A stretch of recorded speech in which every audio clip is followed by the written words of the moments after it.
গুনগুন আর রিভু দুজনের নতুন দাম্পত্য জীবন। রিভু একটা প্রাইভেট কোম্পানিতে চাকরি করে, গুনগুন গৃহিণী।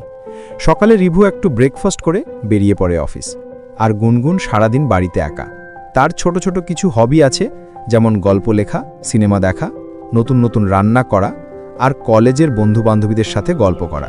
একদিন সকালবেলা রিভু ঘুমিয়ে আছে, আর গুনগুন ঘুম থেকে উঠে সব কাজকর্ম সেরে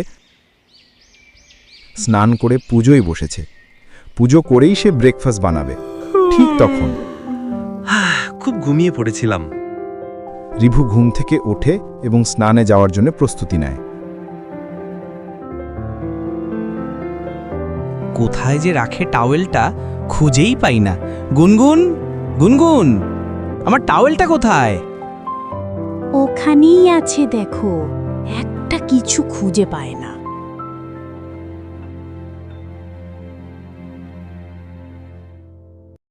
তাদের জীবন ছিল আনন্দে ভরা।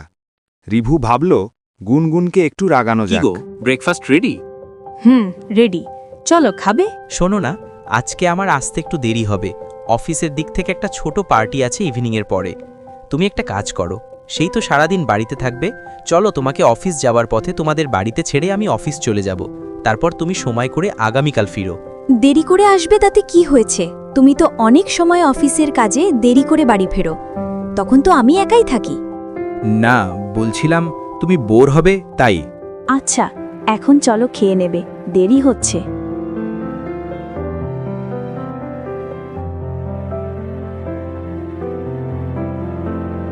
তুমি কি রাতের খাবার খেয়ে আসবে?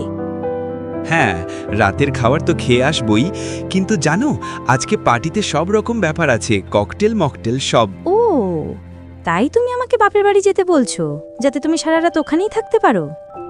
আরে না রে বাবা, আমি বলছিলাম যে আজকে একটু ককটেল ট্রাই করব। যদি তুমি পারমিশন দাও তাহলেই নেব।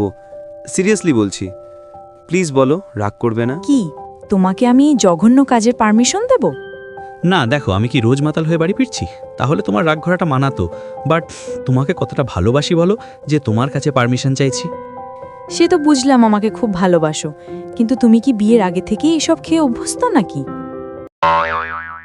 না না এমা, ছিছি, ওই সব স্বপ্নেও ভাবিনি। অভ্যাস তো দূরের কথা। তুমি হ্যাঁ বলো না প্লিজ, প্লিজ। আচ্ছা, ঠিক আছে, বেশি খেও না, জানো বাড়ি ফিরতে হবে একা, সাবধানে। আসলে এমন দিনকাল পড়েছে, ভয় করে, জানো তো। কিসের ভয়? স্বামী যদি বেহাত হয়ে যায় তাই? সেই সাহস কারণ নেই। আমি কি আর ছেড়ে দেব তাহলে? সেই বেহাতটা ভেঙে মাটিতে মিশিয়ে দেব। কিন্তু হ্যাঁ, তুমি যদি হঠাৎ ঘুরে যাও, তাহলে সেখানে আমার আর কোনো দাবি থাকে না। শুধু হাসে, ভাল লাগে না। এই রে, মনে হয় খুব রেগে ইমোশনাল হয়ে পড়েছে। গুনগুন, শোনো, দাঁড়াও। ওকে ম্যাডাম, আমি তোমাকে কথা দিলাম, যতদিন বাঁচবো তোমাকেই ভালোবাসবো। গুনগুন, ভাবছি পারমিশন যখন দিলেই, আজকে ভাবছি একটু বেশি করে খেয়ে দেখব কেমন লাগে। কি কি বললে? তোমাদের এই জন্য বেশি ভালোবাসা দেখাতে নেই, বুঝলে? যাচ্ছে তাই একটা।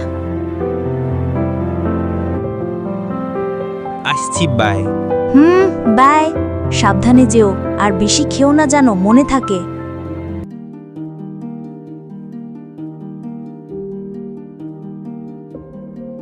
রিভুর ফিরতে অনেক দেরি। একবার মায়ের কাছে গেলে হয়। ও এমন বলল, আমার তো চিন্তা হচ্ছে, সত্যি সত্যি বন্ধুদের পাল্লায় পড়ে বেশি খেয়ে নেবে না তো? গুনগুন বাড়িতে রিভুর জন্য অপেক্ষা করতে লাগল। দেখতে দেখতে রাত হয়ে গেল। গুনগুন রাতের খাবার খেয়ে শুয়ে পড়ল। ও জানে যে রিভু আসলে ঠিক ফোন করবে। এদিকে রিভু পার্টিতে মজা করছিল। রিভু ঘড়ি দেখে ভাবল, না অনেক রাত হয়েছে, বাড়ি ফিরতে হবে এবার। গুনগুন একা আছে বাড়িতে। ঠিক তখনই ম্যানেজার এসে বলল, তাদের চিন্তার কিছু নেই, তাদের বস তাদের জন্য গাড়ির ব্যবস্থা করেছে। এখন প্রায় রাত 1টা বাজে। রিভু ভাবছে বাড়ি যাবে। সে আরও দুজন বন্ধুকে ঠিক করল বাড়ি যাওয়ার জন্য। তাদের বাড়িও একই পথ। সবাই ম্যানেজারকে গিয়ে জানালো তারা বাড়ি যাবে, কিন্তু ম্যানেজার বলল, বলছি রিভু সায়ন, তোমরা কি মিস্টার শিকদার কোথায় থাকেন জানো? যদি তাকে একটু বাড়ি পৌঁছে দিতে ভালো হতো। তার এমনি অবস্থা যে তাকে একা ছাড়া সম্ভব হচ্ছে না। তখন 1:30 বাজে, কিন্তু কি আর করার, তারা রাজি হয়ে গেল শিকদারকে বাড়ি পৌঁছে দিতে। এদিকে গুনগুনের ঘুম ভেঙেছে। কি ব্যাপার, এত রাত হয়ে গেল, রিভু এখনো আসলো না? আমি যে একা আছি বাড়িতে, ঠিক খেয়ালটাও নেই। কি জানি, মনে হয় অনেক ড্রিঙ্ক করেছে, বাড়ি আসতে পারছে না নাকি। দেখি একটা কল করি। ফোনটাও তো ধরছে না। হে ভগবান, তুমি ওকে সব বিপদ থেকে রক্ষা করো। আমি তো কিছুই বুঝতে পারছি না, এত রাত হয়ে গেল, কি করব। হে ভগবান, এই অসময়ে তোমাকে ডাকছি, রাগ করো না। এইসব চিন্তা করতে করতে এবং প্রার্থনা করতে করতে তার চোখ আবার ঘুমে জড়িয়ে আসলো। রিভু মিস্টার শিকদারকে পৌঁছে বাড়ি ফিরতে প্রায় 2টো বেজে গেছে। তার এবার খুব ভয় করতে লাগলো। উফ, এই কুকুরগুলো এত ডাকছে যেন আমি চোর। দেখি গুনগুনকে কল করি, বেচারি মনে হয় খুব রাগ করেছে। ফোন ধরবে তো?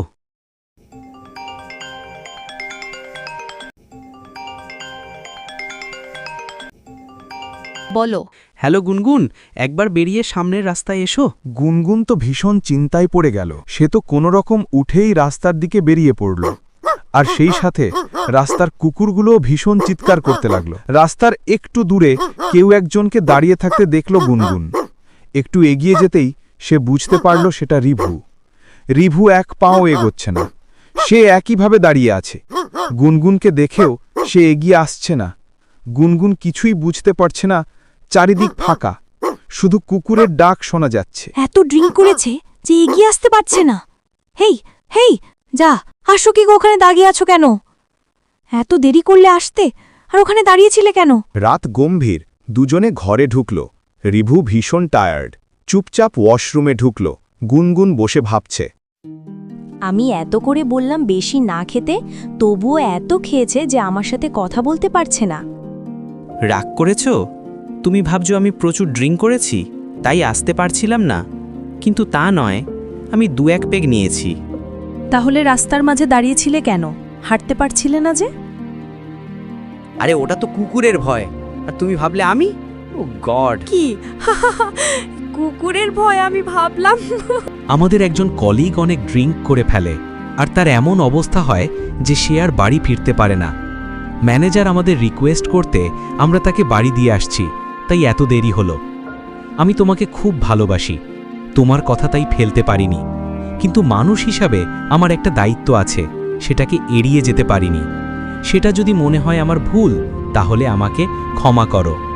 ঘুমাও এখন, সকালে কথা হবে। টুমোরো নো অফিস, নো বাড়ি। কাল আমরা ঘুরতে যাব, কোথায়? যেখানে তুমি বলবে সেখানে। ঠিক আছে, এখন ঘুমাও।